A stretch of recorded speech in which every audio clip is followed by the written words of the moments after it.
BJP అన్ని స్థానాల్లో పోటీ చేయాలని అభిప్రాయంతో ఉందని ఏపీ బీజేపీ నేత సోము వీరాజు అన్నారు. 25 లోక్సభ స్థానాల్ని 5 క్లస్టర్లుగా విభజించి కార్యాలయాలు ప్రారంభించామని తెలిపారు. తనకు పోటీ చేసే ఆలోచన ఉందని పార్టీ ఆదేశం మేరకు నిర్ణయం తీసుకుంటున్నారన్నారు. ఇక కాంగ్రెస్ చీఫ్ షర్మిలపై ఆయన విమర్శలు గుప్పించారు.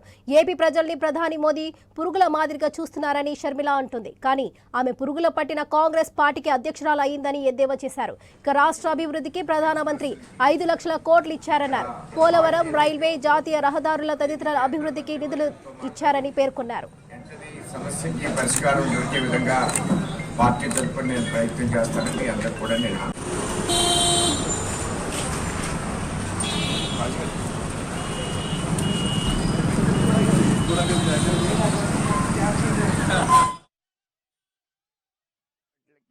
నూట 75 అసెంబ్లీలకి ఎన్నికల్లో పోటీ చేయాలనేటువంటి అభిప్రాయంతో అన్ని పార్లమెంట్లో అన్ని అసెంబ్లీల్లో ఎలక్షన్ మేనేజ్మెంట్ కమిటీలు వేయాలని, దానిలో భాగంగా రాష్ట్రంలో 25 పార్లమెంటుల యొక్క కార్యాలయాలని, ఎన్నికల కార్యాలయాలను ఓపెన్ చేయడం జరిగింది.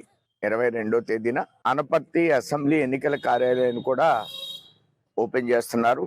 అలానే ఈ రాజమండ్రి పార్లమెంట్ లో ఉన్న 7 అసెంబ్లీ కార్యాలయాలను కూడా ఈ 10వ తారీఖు లోపల 7 అసెంబ్లీ ఎన్నికల కార్యాలయాలను కూడా ఓపెన్ చేస్తున్నాం. 25 పార్లమెంట్లకి